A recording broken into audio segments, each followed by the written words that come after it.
Forward, friend! Now we shall drive Azmodan's army back into the accursed crater. Let's hope that sword was worth the sacrifice. Forward! You honor us, Seraph. The battle is ours. After destroying Azmodan's ballista, we head across Rakis Bridge, now with the Archangel Tyrael by our side, and in search of the entrance to Ariad Crater. It's not long after battling the forces of hell do we find one Private James slumped by some stairs, holding his wounded side, and he explains. I'm just a scout. I was supposed to survey the battlefield from this tower along with my lieutenant, but we were attacked. I still have the spyglass here. Please, take it to my lieutenant. I don't know how long he'll be able to hold out up there. Doing as the private instructs, we climb the stairs with spyglass in it, looking for his lost lieutenant and scrubbing forces of hell off the tower. Ascending the stairs, a demonic hellbarrow looms over us, spewing out its demon troopers, led by the super unique buzzsaw, eater of man flesh. We cut their feast short, casually lopping off the demon's head with our axe. With the keep now clear, we approach Lieutenant Griffin with the spyglass in hand. What happened to the scout? Is he still alive? He is gravely injured. You will have to go on alone. I see. Thank you for the news. I will tell his family. Duty done, we turn to leave the lieutenant and Look out! That poor man. he's eviscerated where he stood. Adding insult to injury, we then see Private James has perished during our time aiding his ill-fated lieutenant. As we push forward across Rakis Bridge, I wanted to do something a little bit different this episode. During filming, I found the final piece of the biography of the Crusaders, so instead of the normal narration, I thought this is a rare opportunity to play all 9 parts for a great backstory before we contend with the Lord of Sin. In the eastern kingdom of Khezistan, I heard rumors of Zakarum warriors called crusaders. While the natives were most reticent, I was able to deduce that this order was founded 200 years ago, just as Rakis took his army of paladins west. But these crusaders went east on a very different mission. My studies indicate that a high-level cleric of the Zakarum named Akan began to sense the corruption that was eating away at the heart of his faith. He knew this corruption would eventually destroy his beloved church, and that he must take action. After much prayer, Akan hit upon the idea of an order of crusaders. Akan gathered the most devout, driven, and martial Zakarum adherents. He taught them to channel the power of light in the same way that the newly founded paladins were being trained. But these recruits, these crusaders, were given insight into the primal powers of Zakarum in a way no paladin ever was. When the Crusaders had learned all they could, Akan sent them out into the world, seeking a way to cleanse the corruption that coiled at the heart of the Zakarum faith. There was no clear goal for them to pursue, and some clerics claimed it was a fool's errand, that they could never succeed. But these Crusaders would not be deterred. The Crusaders swore an oath to dedicate their lives to the search. None believed that they would be the one to end the crusade by finding and cleansing the corruption. They believed the search ennobled them, that the discipline of their life and journey was the true goal.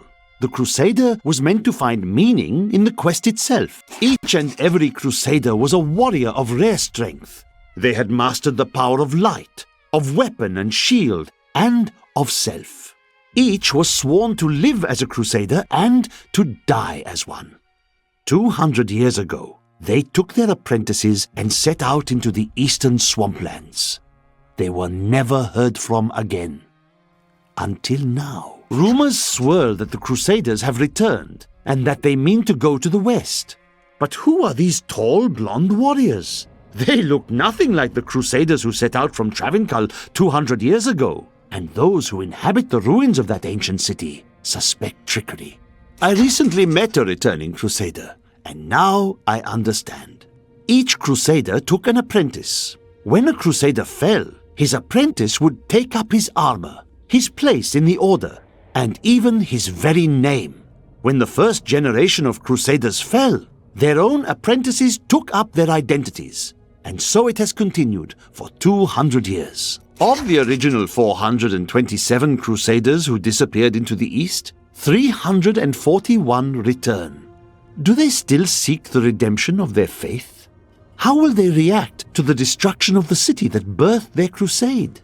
Will they continue west to the lands of Westmarch? What does their return portend? After battling our way across Ruckus Bridge, we finally find the chained gate to the edge of the abyss. Eldruin will destroy the demonic seal protecting this gate.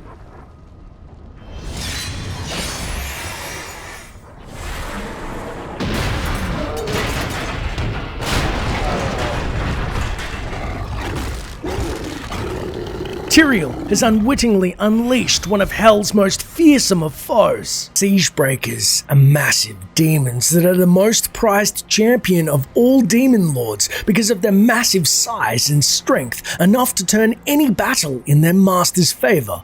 Siegebreakers boast many devastating abilities, including slash attack, swiping its claws at the hero while its other attacks are on cooldown, ground pound, where it will pound the ground with its claws, dealing damage and knocking back the hero who's unable to avoid the hit.